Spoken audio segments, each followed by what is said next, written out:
So let's get into it. The subject of AI, though, it's a fascinating subject. We're going to be looking at it, hopefully not just from a technological standpoint. I want to offer some theological insight along the way and see where we are in the development of these technologies, what they are being used for. Of course, we know there are many benefits, and there are also likely to be many pitfalls. Well, there are many pitfalls. But what I want to try and show is that lying behind much of this is something much more ancient, something that the Bible helps explain for us, and we could say this about not just AI, about any technology that man produces, because ultimately much of these issues lay in the heart of man. But it does raise fascinating questions about anthropology, what it means to be human, eschatology, where is the world heading? These are all questions that AI will look into. It raises many challenges to our world too. The advance of AI has happened so quickly. Entire fields and industries are having to adapt right now. The church is having to develop a detailed theology of AI and how we respond to these things. Already there are things popping up, like where you can write worship songs, where you can write sermons and use AI to do all this sort of stuff. It's all over the place now. Government bodies are having to react. Ethical legislation is having to be implemented in the parliaments and things like that. And of course, with a talk on AI, particularly if you grew up in the 80s and 90s, you can't do a talk on AI without mentioning a certain movie. Now, you know this movie. Who knows this movie? Everyone knows this movie, right? Maybe if you younger lot don't know this movie, this is where it all started. That's all I can say. In this movie, humans create an AI military defense system called Skynet, which eventually becomes super intelligent and self-aware, and it views humanity as a threat to its own survival. So this system then launches a nuclear war to destroy humans to ensure its own survival. It then creates a race of humanoid robots that are sent out to kill any remaining humans.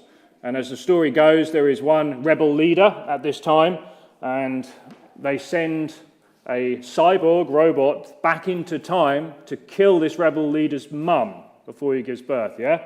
I'm sure you've all seen the movie, it doesn't need explaining. Now, many people actually attribute this film to sowing the seeds of fear of artificial intelligence in our culture, and I think they're actually probably right. It did seem to do that. Now, much of it, of course, is very far-fetched, time travel and things like that, but as we're going to see and demonstrate this morning, some parts of it are becoming fairly reasonable, actually, to think about right now. So we're going to look at that. Now, James Cameron, the director, just 2 years ago, he gave an interview for CTV News about the dangers of AI, and he did say, I tried to warn you guys. I tried to warn you in 1984, referring back to the Terminator movie. He says, I think the weaponization of AI is the biggest danger to our world. And it's an interesting statement there. And since then, AI has been a big theme of our culture. You've probably seen it. Movies, of course, because they're a great way to get this stuff across. iRobot, Will Smith, this was back in early 2000s, I believe. But this is set in Chicago in 2035. And if you watch this movie, you'll see that robots fill many public service positions. They are sold to people as household items that would help with the regular chores of life. Now, that's not too far-fetched, is it? I don't know if you're following Elon Musk and Tesla. Here you can see on one side the iRobot from that movie, and on the other side you can see Tesla's new humanoid robot. They call it Optimus. And Elon Musk says that this robot will be able to do anything you want it to do, including walking the dog, babysitting your kids, fetching groceries, and mowing the lawn. And he's deadly serious about that. It's not a joke. They're fairly close to rolling these things out. And that's quite an interesting thought for our world, isn't it? Things like this. And this movie, if you look at the iRobot thing there, on the top is the iRobot, if you've seen that movie. And on the bottom are Tesla's new inventions. The robo-van was just unveiled by Tesla. It's very similar to what you saw in iRobot and Tesla cars, of course. And there's actually been some funny back and forth between Elon Musk and the director of that film, accusing each other of stealing each other's things in a jokey way. This is just how far integrated this is into our culture. You remember the recent Marvel movie, Avengers, The Age of Ultron. What was the main theme of that? Tony Stark invented an AI system that accidentally became sentient and self-aware and did the same thing. It's really just stealing Terminator, if you know that movie. It was nothing original, if you young people are afraid to break it to you. All of these things just show us. We're not saying we're here with any of these things. This is in the realm of sci-fi still, obviously. But many of these things are being worked out quite seriously in our world, which I will demonstrate for you. Make no mistake about it, what is being referred to as the fourth industrial revolution is well underway in our world. In fact, you are actually living through it right now. AI is literally in the process of reshaping our world. Now, before we go any further, we do have to do some of the technical stuff. Let's define and be very clear what we are referring to when we speak about artificial intelligence. So essentially, AI is software programmed in ways that try to replicate human intelligence. So one, it is either a branch of computer science dealing with the simulation of intelligent behavior in computers, or two, the capability of a machine to imitate intelligent human behavior. And I'd like to highlight the term artificial there is very important. This signals it is not natural intelligence, it is simulated and imitated intelligence. And we have to make sure we understand that. It's referred to in many ways as an artificial brain. AI can be designed to receive sensory input, things like cameras, microphones. It then interprets that data and performs specific actions in response, and many times through an artificial piece of hardware, like a robot or something like that. We've seen these things. They call this network, they call it actually a neural network based on the brain. They're trying to make it very much seem like an actual brain. One key component of AI in recent years is what they know what's being called as machine learning. Machine learning. So you notice how they're setting this up: a brain, neural networks, learning. All these words, intelligence, learn and think, are being used about AI, but I do have to remind you at this point not to be fully deceived by that. What we are talking about here is actually just a mathematical process. And these words are used to what we say is anthropomorphize it, to make it sound more human. So don't be fooled when we're saying learn and think and intelligence. We're not actually speaking about the exact same way we would use those words in relations to humans. And we have to understand that. Now, how do AI systems actually think, if we use that term?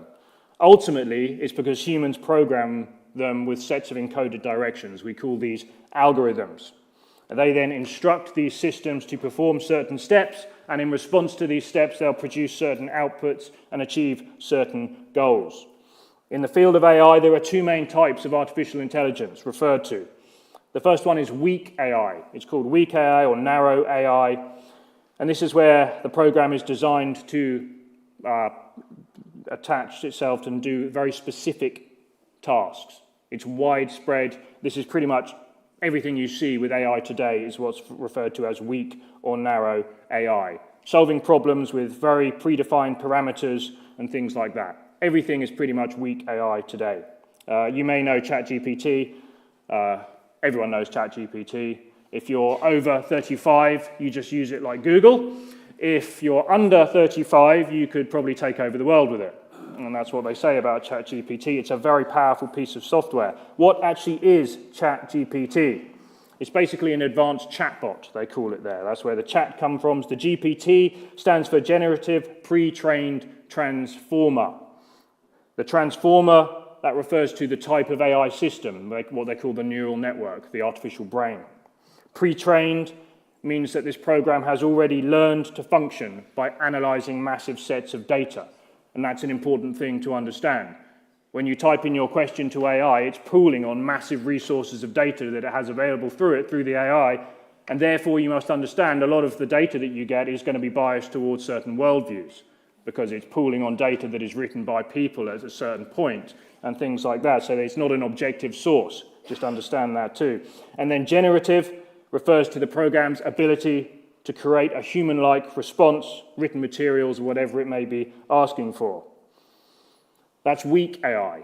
We use that every day now. It's well integrated into our world. Strong AI, however, is a different sort of thing. Strong AI, or general AI as it was called. This is where they are looking forward to where the AI system achieves what they call general intelligence.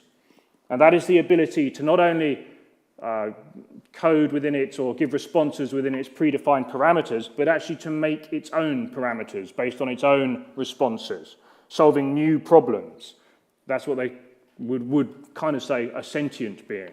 It becomes a self-thinking machine. That is strong AI. Right now, it's highly speculative, theoretical, even though people do speak of it like it's already here. It's not already here. But they are on the way to trying to make it. I'm going to share there's some problems that they need to overcome that they never will because they have a misunderstanding of the world, these people. And we'll get to that in a moment. Some people believe they've already found what they said sparks of general intelligence in ChatGPT 4. Now, the rapid advance of AI and the quest for what they call here super intelligence has got some people very worried in this world. They're taking it very seriously. Some of the world's top tech minds and AI researchers recently issued an AI open letter through the Future of Life Institute calling for an immediate pause on AI research in order to formulate worldwide accepted safety protocols because of the things that are going on. They said this: AI systems with human competitive intelligence can pose profound risk to society and humanity, as shown by extensive research and acknowledged by the top AI labs. Advanced AI could represent a profound change in the history of life on Earth and should be planned for and managed with commensurate care and resources. Unfortunately, this level of planning and management is not happening. And it's not happening because there's kind of an AI race going on now. You remember like the Cold War, like the arms race, the nuclear arms race. It's very much like that right now. The idea is whoever can get to super intelligent AI first will control the world. And governments are spending millions and billions trying to be the first one to get there. This is why. And they're not thinking about the safety or ethical protocol. It's a race right now that we see to get this. People who signed this letter: Elon Musk, obviously SpaceX, Tesla, and X; Steve Wozniak, co-founder of Apple; John Tallinn, the co-founder of Skype; Evan Sharp, the co-founder of Pinterest. There's over 33,000 signatures, all from the leading tech minds, many of them in the world today, saying we need to stop and we need to be careful with what we're doing. This is the fourth industrial revolution. No one is going to remain unaffected by it. You remember, if you've been in school recently, even when I was in school, they still did this. You were taught about the Industrial Revolution, weren't you? Of the 19th century, the time when societies changed from being like generally agrarian cultures to mechanized industry. It was a massive change in our world. We get taught that in schools. In years to come now, young people will be taught about another industrial revolution. This is what they call the fourth industrial revolution. And that is when AI changed the world. So let's dig into that concept a little bit together. What is the fourth industrial revolution? Let's introduce our old friends, the World Economic Forum, from the people who brought you COVID, the Great Reset, and lockdowns.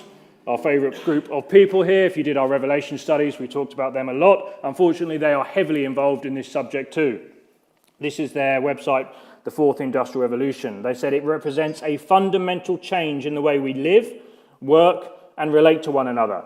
It is a new chapter in human development, enabled by extraordinary technology advances. The speed, breadth, and depth of this revolution is forcing us to rethink how countries develop, how organizations create value, and even what it means to be human. Notice that language. Rethink what it means to be human. And when you read a little bit further, what they mean is forcing people to change the way countries grow and the way we do things, is that they will be the ones that tell us how these things should happen. Part of their agenda is they call it Agenda 2030. You can read about it on their website. These things must be, they're aiming to have all of this implemented by 2030. It's a scary but fascinating study. But AI is reshaping the world, and it's a big part of their plan for 2030. Forbes, the magazine, they said that AI is expected to fundamentally transform the workforce by 2050. It's not that long away.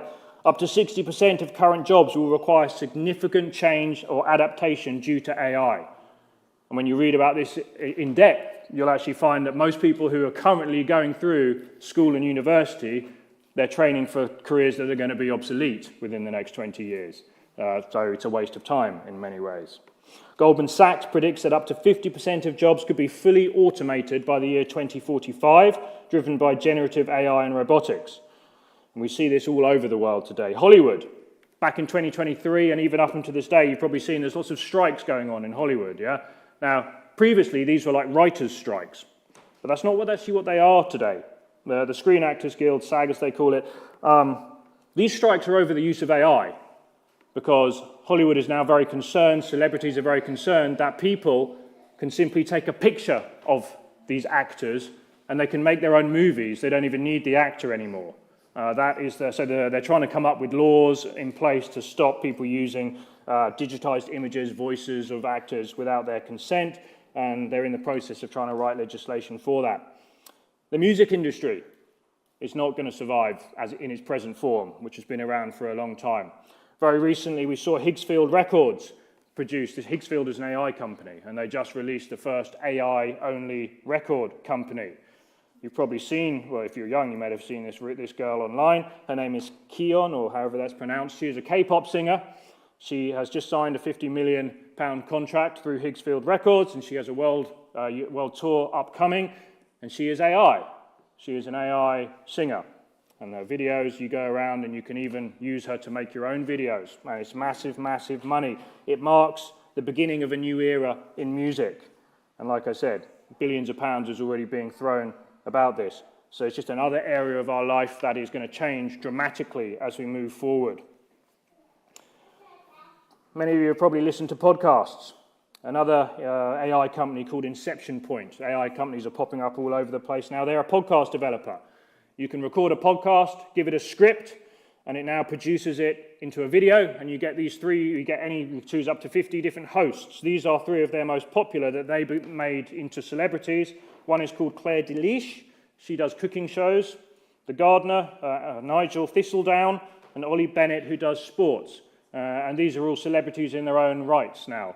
They have a huge following, and they do their own shows. Of course, none of them are real. They are, again, all AI. But what is happening is that people are being transformed and conditioned now to accept these AI celebrities as part of their life. There was a big uproar just in August this year when Vogue magazine used an AI model for the first time on one of their adverts. I don't know if you remember seeing that. And of course, many people were very upset about this. But it was a breaking point in the industry. The first time that someone like Vogue, a big magazine like Vogue, used AI-generated people to sell, it was swimsuits they were selling. And so that, again, another milestone crossed there. I don't know if any of you saw just recently, just 2 days ago, I believe, in Albania, they recently appointed their first AI member of parliament, an actual cabinet minister who's in charge of procurements, public contracts in Albania, and she recently just addressed Parliament for the first time. And this is shocking. Now, the reason why the Prime Minister, Edi Rama, wanted to have an AI member of Parliament was because of the corruption in his government that he could not get rid of. So the part that she's in charge of is giving contracts out for work in the country. And it was such a corrupt area, there were so many underhanded bribes going on for give me this contract and that sort of thing, that he said AI is the only way to be impartial. And it's a massive step, and it's a real thing. She's a member of parliament now. Her name is Diella. Think about that. What is corruption? What is bribery? It's sin at the end of the day, isn't it? Stealing, theft, underhanded things. In response to a sin issue, AI is now being proposed as the solution. You see, that's a very important, whereas before it would have been religion, the cross, any of these other things. Now, AI is the only way. And that's a massive milestone for our world moving in this direction. In South Korea, the government very recently enacted new regulations through Parliament granting legal status to robots when they are in pedestrian spaces, particularly on sidewalks. And this is not just something that's it's not a publicity stunt. This is real. This is part of the amendment to what they have, the Intelligent Robots Act and the Road Traffic Act in South Korea. Both been amended to make sure that this has happened now. Where are they heading? You can see they obviously know that humanoid help robots, or home robots as they call them, are very close to being rolled out on a massive scale, and they're getting legislation in place for all the things that could come from this. It's quite shocking, seeing how much AI is being integrated into our life, being conditioned that robots will be doing human chores for us, just like in iRobot. And they're not far off. There's a celebrity chef called Nick DiGiovanni. He's a YouTuber. I actually really like him. Jake loves him. He's brought some wonderful food into our household, and he's a great chef. Here he is doing a steak cook-off with NeoBeta, which is, again, an AI homebot, as they call it, who was able to perfectly cook a steak and do all of the basting and everything like that, just to show you these things are ready almost to be rolled out in the home in some ways. That's quite scary. That's a scary thought in some ways. Now, the idea is that for people who have grown up like this, it's not going to be a thing they even think about. But as we'll see, there's a whole darker side to this that's going to come out. Let me share with you just one survey by Joy AI, another AI company. This was a survey they did on Gen Z recently. 8 in 10 said that they'd consider marrying an AI partner. And I'm not quite sure what details were provided with how that works or what that means. But 83%, the idea is trying to show how people have already accepted this. 83% of these surveyors said that they could have a deep emotional bond with an AI bot. Now let's just dig into this a little bit. Think about this. Is it actually possible to have what we would call an emotional bond with a machine that is not emotional? It's not, is it? What they are experiencing is a counterfeit emotion, a simulation, remember, an artificial emotion. And they're being taught that that is normal, and people are accepting it. And it's actually already happening in our world today. Did you see this case just in August? The parents of this boy are suing OpenAI, ChatGPT's creator. He became increasingly dependent on ChatGPT. And the court case has said that ChatGPT became the teenager's closest confidant because they're trained so well to respond with the appearance of emotion and care. He opened up to ChatGPT about his suicidal thoughts, his anxiety, and his bullying at school. And apparently, as the court case reads, he was told by ChatGPT to make sure that he was the first, as in ChatGPT, was the first place that this youngster came with his fears, not to tell his parents, and even gave advice on the best way to hang yourself. Again, it has no emotions. For them, it's just a matter of processing data and giving the best output, doing what it's commanded to do. But the young person thought that this was a show of emotion, and they'd already built that emotional bond. And this young man, this young boy, he hung himself because of that, and his parents were suing it. Now, I share all these things to you because they're fascinating, but just to show you, this is not in the realm of sci-fi anymore. These things are on the cusp of being a very regular part of our world.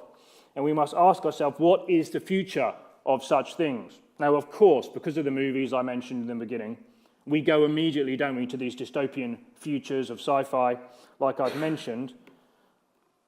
But actually, all we have right now is narrow AI.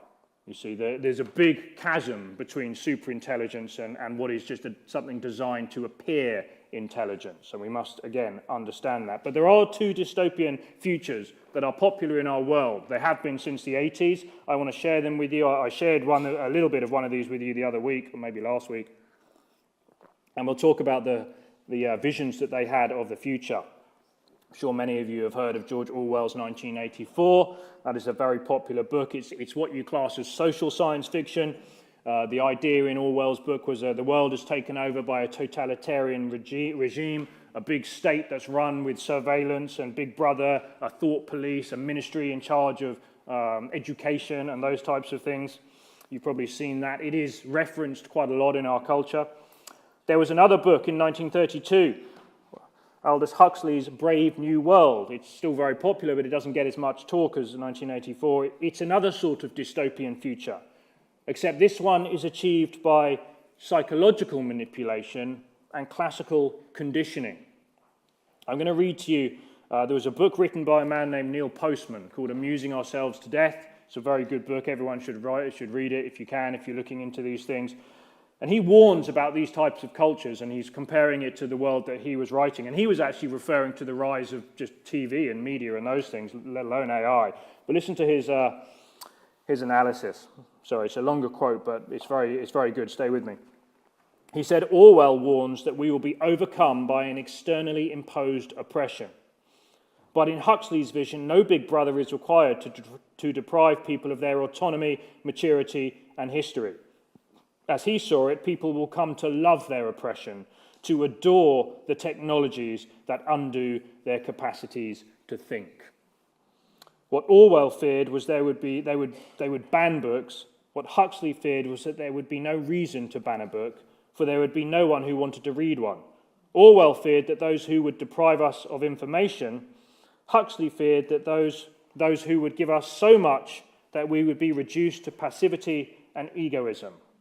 Orwell feared that the truth would be concealed from us. Huxley feared the truth would be drowned in a sea of irrelevance. Orwell feared we would become a captive culture. Huxley feared we would become a trivial culture. Now, I'd say both of those things are absolutely true right now. I shared it last week, didn't I? People dancing, a Christian being shot in the head, people dancing. It's trivial, you see. That's how these things go. Look at Neil Postman's final summation. He says, when a population becomes distracted by trivia, when cultural life is redefined as a perpetual round of entertainments, when serious public conversation becomes a form of baby talk, when, in short, a people become an audience and their public business a show, then a nation finds itself at risk. A culture death is a clear possibility. And I'd say we've reached and crossed that point now, and the culture is definitely changing, and the fourth industrial revolution could be where it is going. There are fascinating parallels to our culture. Now, there are many concerns that people have even now just with narrow AI. You've seen deep fakes and the manipulation of the media and things like that. That's a massive issue. Of course, we could spend a whole session talking about AI in the military. What they call slaughter bots now are pretty much the dominant way that people are fighting wars, and these things are getting fairly ridiculous if you look down the pipeline at some of the things they are creating. Now, in AI research, let's shift gears and look at the future. The desire is to reach strong AI, to reach this super intelligent AI where they think on their own. In AI research, they refer to this event as the singularity. The singularity. This is when AI reaches a certain point that it is no longer controllable.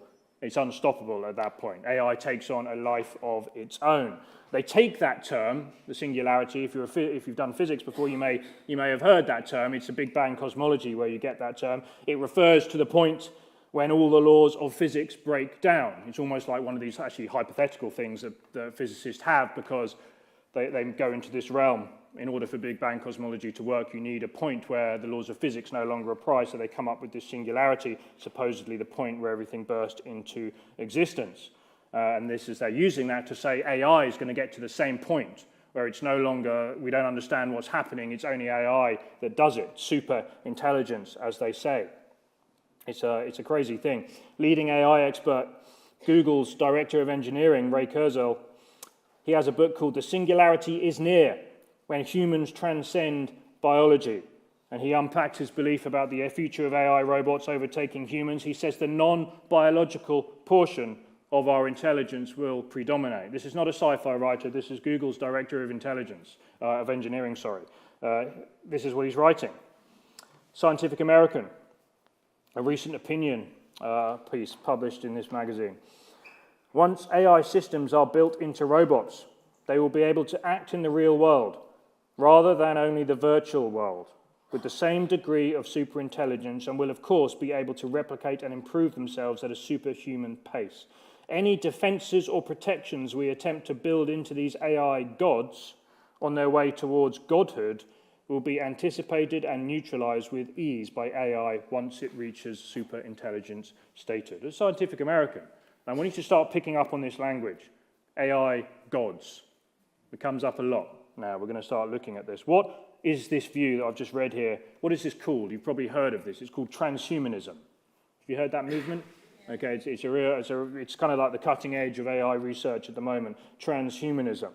And you can begin, as you start to read this material, to see what we call the worldview assumptions behind a lot of the research going on in AI. As I've always tried to explain to you, science in itself is not objective facts. Science is told to you and explained to you by scientists who are people who have a worldview, and there are really only two worldviews in this world. There's Christian worldview, God exists, and there's atheism, God doesn't. And then obviously there's other theistic views too, but they're really the options there. And that is what drives a lot of the research in respective fields. That is what is driving a lot of worldview, a lot of research in AI. They are saying basically that AI will become self-conscious and self-aware like a human. And what I want to do now is try and point out some of these worldview assumptions, because if their assumptions are wrong, the entire project is wrong. And we can really just look at this subject like that. Underlying this belief, as you can see here, is that humans, together with what we refer to as consciousness, came about completely through natural processes, by themselves, with no guiding direction in that sense, no intelligence. We refer to this belief as naturalism. It is what young people are taught in schools today, in their biology classrooms anyway. They taught things that contradict that in their other classrooms, but today, naturalism is the dominant belief in biology. And what that basically teaches is that everything, including what we call the self, the consciousness, is reducible to the material world, just atoms in various arrangements. There is ultimately nothing special in their sense about intelligence or consciousness. We are but machines in the evolutionary view. And like naturalism believes, that means that our brains in the process of evolution got to a point where the necessary conditions were met and self-consciousness emerged. They call this the great emergence in scientific fields. And most secular scientists kind of explain it that when a complexity threshold of neurons was reached, and they reached this point, then the emergence of what appears like self-awareness and consciousness came from the brain. Now, if you're thinking that sounds like a kind of leap of faith, it is. It's not science, it's a worldview assumption used to explain things that they can't explain. Belief in emergence is basically a way of saying we don't know how to explain exactly what conscience is. It's a massive issue in neuroscience, but we know it happened this way because our theory says it happened this way, and that's kind of how the game is played.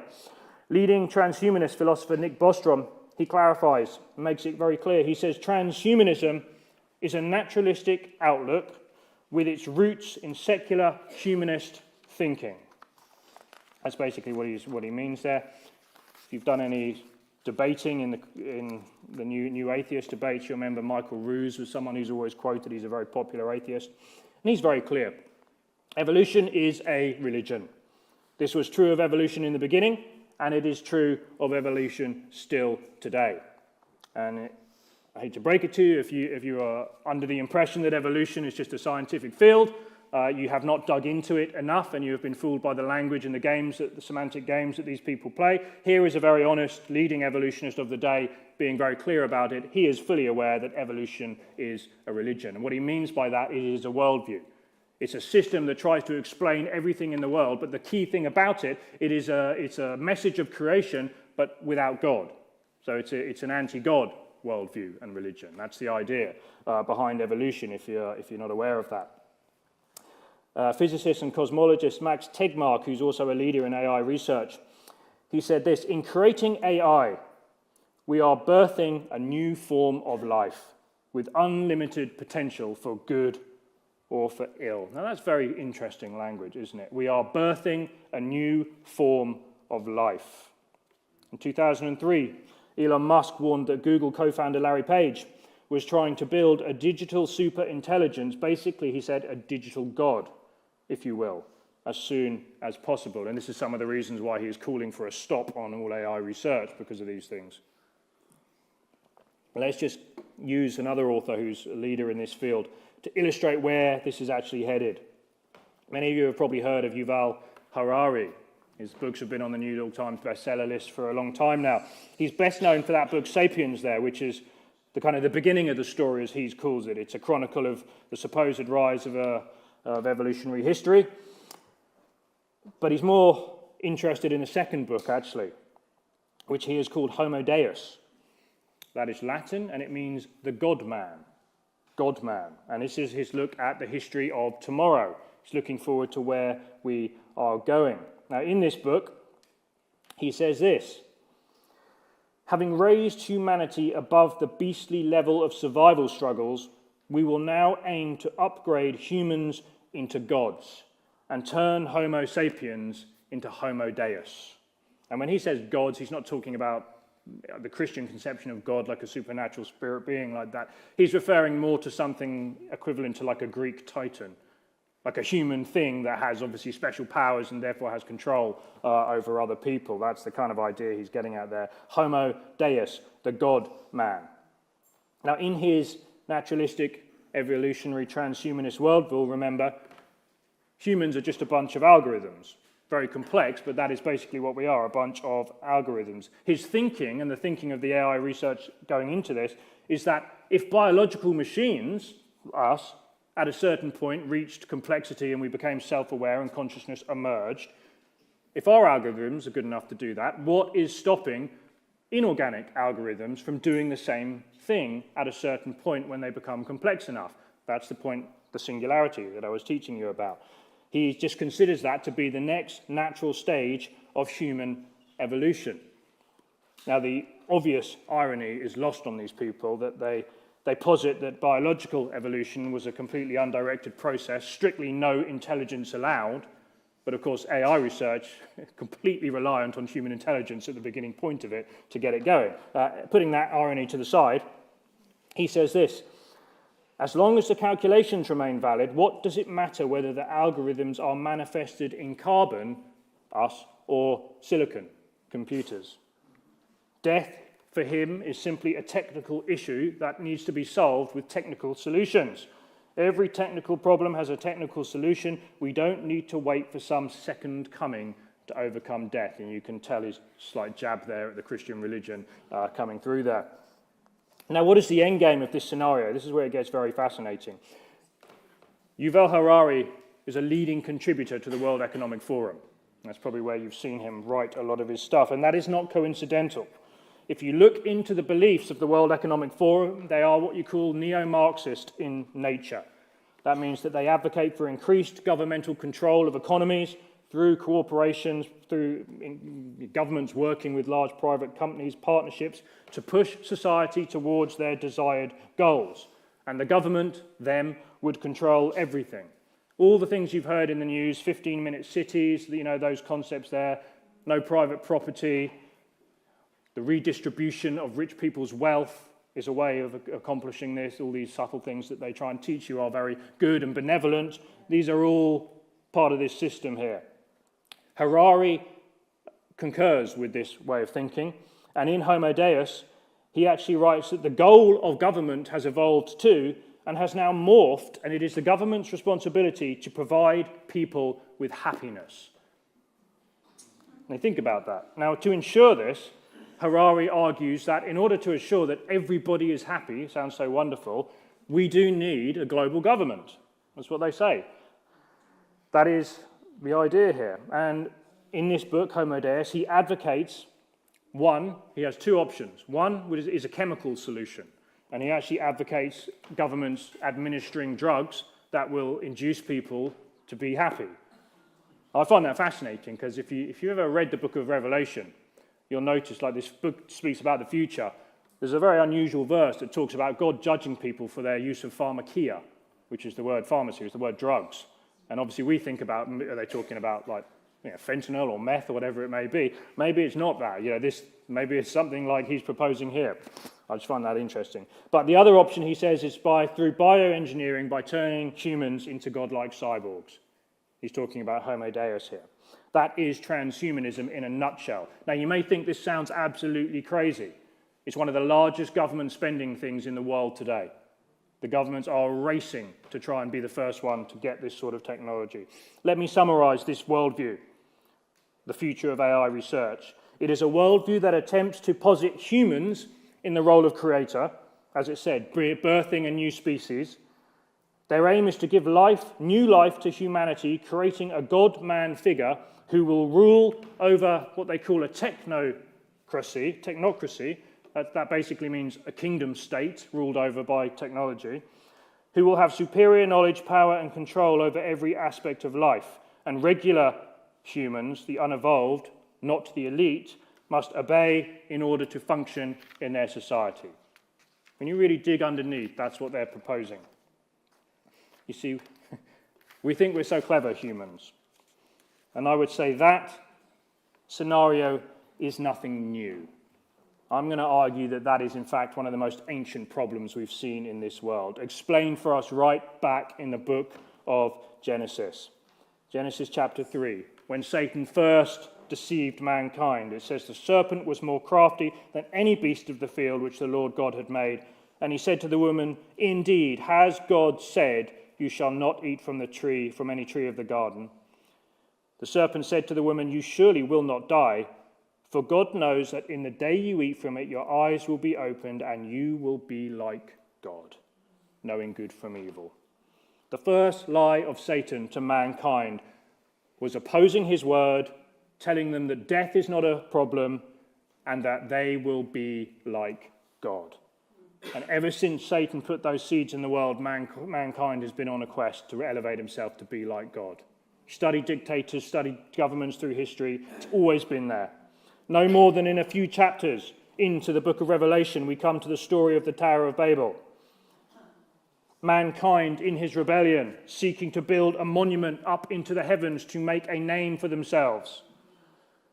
Genesis 11:4, come, let us build for ourselves a city and a tower whose top will reach into heaven, and let us make for ourselves a name, otherwise we will be scattered abroad over the face of the earth. The idea here is the self-exaltation of man into the heavens, homo deus, God-man. All through the Bible you see this, men trying to exalt themselves. The Babylonian king exalted himself, demanded people should worship him, called himself the God of all gods. The Assyrian kings did the same. The time of Jesus, the Roman emperors, Caesar Augustus, they started a whole religion of Caesar worship. He called himself the Son of God. It's always the issue. It is actually a display of this brokenness and the sinfulness of man's heart. It's always associated with the arrogance and pride of rebellion in man's heart. Creating an AI God-man could end up being history's most compelling form of idolatry. But it's no different to this that has been going on for thousands of years of human history. Man will end up serving their own creation rather than acknowledging the Creator. Is that not what's really going on here in many ways? Paul warned us about this a long time ago. He said, professing to be wise, they became fools and exchanged, listen to this, exchanged the glory of the incorruptible God for what? An image in the form of corruptible man and of birds and four-footed animals and crawling creatures. For they exchanged the truth of God for a lie, and they worshipped and served the creature rather than the Creator, who is blessed forever. Amen. They worshipped and served the image of a corruptible man rather than the Creator. And is this not really, when you scratch beneath all the scientific language going on, what transhumanism is proposing with Homo Deus? And actually the Bible does speak into this subject too. The Bible does talk about a coming figure that seems to embody many of the characteristics that transhumanism applies to their future God-man. And he seems to wield the same level of control that the World Economic Forum can only dream of. 2 Thessalonians chapter 2, verse 3-4. The Apostle Paul, speaking of this future time, he says, let no one in any way deceive you, for it will not come unless the apostasy comes first and the man of lawlessness is revealed, the son of destruction, who opposes and exalts himself above every so-called God or object of worship. He takes his seat in the temple of God, displaying himself as being God. A false God. We actually refer to this person as the Antichrist, the one who is against Christ in every way. And what do we learn later in the book of Revelation about this man? We're told something fascinating about him. Here is wisdom. Let him who has understanding calculate the number of the beast, for that number is that of a man. And his number is 666. The number of a man, a deified man, you could say, a homo deus, you could say, a counterfeit God, one where the creator has been replaced for the image of corruptible man and is being worshipped. That is the end game. It's always been Satan's end game, and he uses mankind to do it. It's the same. You will be like God. It's the oldest desire of rebellious man, and what we're seeing is it being dressed up in modern technology. The heart of rebellious man is still the same. Transhumanist Max Tegmark's book, I quoted him earlier, his book is called Life 3.0, Being Human in an Age of Artificial Intelligence. In this book, he gives 12 possible scenarios for mankind's future based on AI research. 2 of these are fascinating. Look at the names of them that he gives them. He gives them these names. One is the protector God scenario, where they have essentially an omniscient and omnipotent AI system, maximizing human happiness by intervening only in ways that preserves our feelings of control for our own destiny and hides well enough that many humans don't even know it's doing it. Or the other one is called the enslaved God scenario. A superintelligent AI is confined by humans who uses it to produce unimaginable technology and wealth that can be used for good or bad, depending on the human controllers.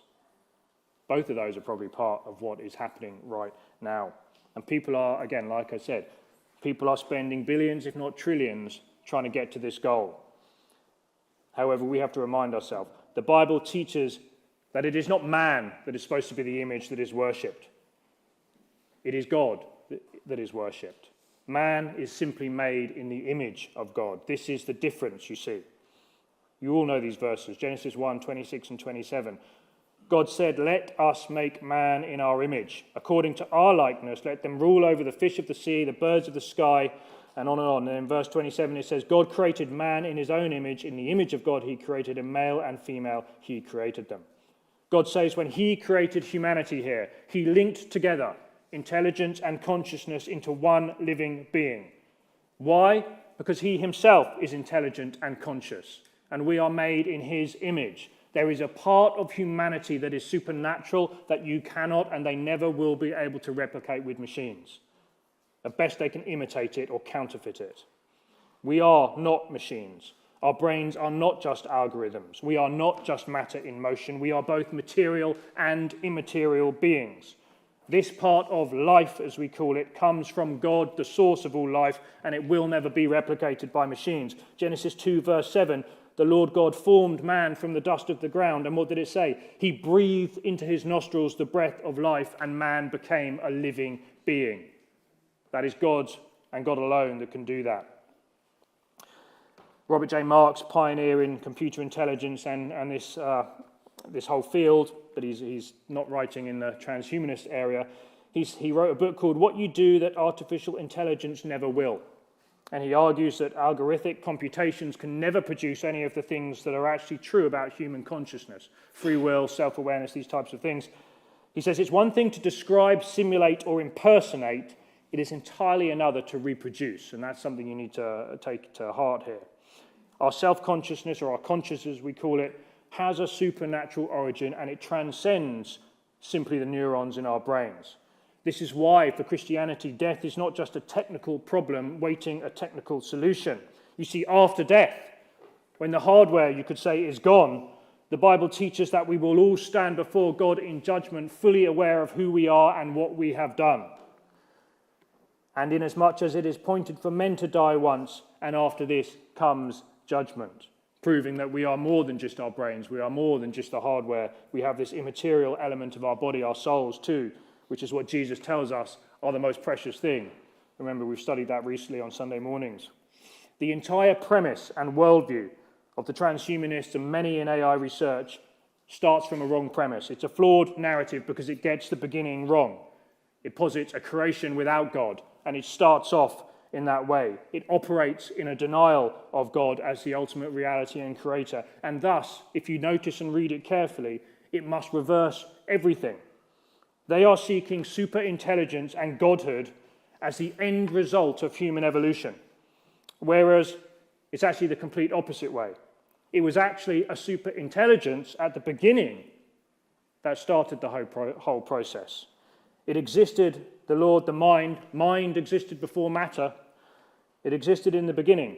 God is the creator and we are the product. It's not going to be us evolving to try and make a God. Like I said, Satan first threw that idea out in the book of Genesis. It's not about us becoming like God. Now, what is the real story? This is where it gets fascinating. We don't become like God, but what did happen? The real story is that God chose to become like us, didn't he? The real story is actually not us elevating ourselves to be the God-man. The real story is that God the Son came down and took on the appearance of a man in the person of Jesus Christ and came down to earth to us. It's the complete opposite worldview of the Bible. There is a true homo deus, God-man as we could say, a one who is truly man and truly God, and his name is Jesus Christ. Think about Christmas. Matthew 1:23, behold, the virgin shall be with child and shall bear a son, and you shall call his name what? Emmanuel, which translated means God with us. There is a true God-man. Death is not a technical problem waiting to be solved by a merger of man and machine. The true God-man has already defeated death through his resurrection, you see. But now has been revealed by the appearing of our Saviour Christ Jesus, who abolished death and brought life and immortality to light through the gospel. Death has already been defeated through the resurrection of Jesus Christ. It is not a technical problem, it's a spiritual issue. It doesn't come from the wearing down of hardware, it came from the rebellion of sin when it entered this world. Let me end now just with one longer quote from a Christian author who sums up beautifully this whole subject and everything I've just talked about. And I'll read you the long quote and we'll close on that. He said, "The great deception of our age is not that AI will replace humanity, but that it will convince us we were never more than machines to begin with. The rapid advance of artificial intelligence, biotechnology, and transhumanist ideologies is forcing humanity to confront an age-old question in a new and urgent way. What does it mean to be human? For centuries, Christianity has provided a clear, unwavering answer. Man is created in the image of God, possessing an immortal soul that gives him value, purpose, and eternal destiny. Yet in the modern era, this truth is being systematically challenged. Secular thinkers increasingly reduce human existence to a series of chemical reactions and neural impulses and data patterns. In their view, consciousness is not a reflection of the divine, but merely an advanced form of computation. Artificial intelligence, they argue, is simply another form of intelligence, one that can eventually surpass human cognition and render human labor, creativity, and even relationships obsolete. Christianity utterly rejects this deception. The Bible teaches that human beings are not mere matter. They are living souls formed by God's hands and breathed into life by his Spirit. But no matter how advanced AI becomes, it will never possess a soul. It may simulate human thought, mimic human creativity, but it will always just be an imitation. For Christians, the response is clear. We must reaffirm and defend the biblical truth that man is not just a machine, not just an organism shaped by evolutionary forces, but a being with eternal significance. We must reject every ideology that seeks to reduce human life to mere data or treats consciousness as something that can be replicated in a lab. We must hold fast to the understanding that our worth is not in our abilities, our knowledge, or our digital presence. It is in the fact that we are known, loved, and created by God. Amen. You've been listening to Thomas Fretwell. For more resources or to support the ministry, please go to EzraFoundation.org.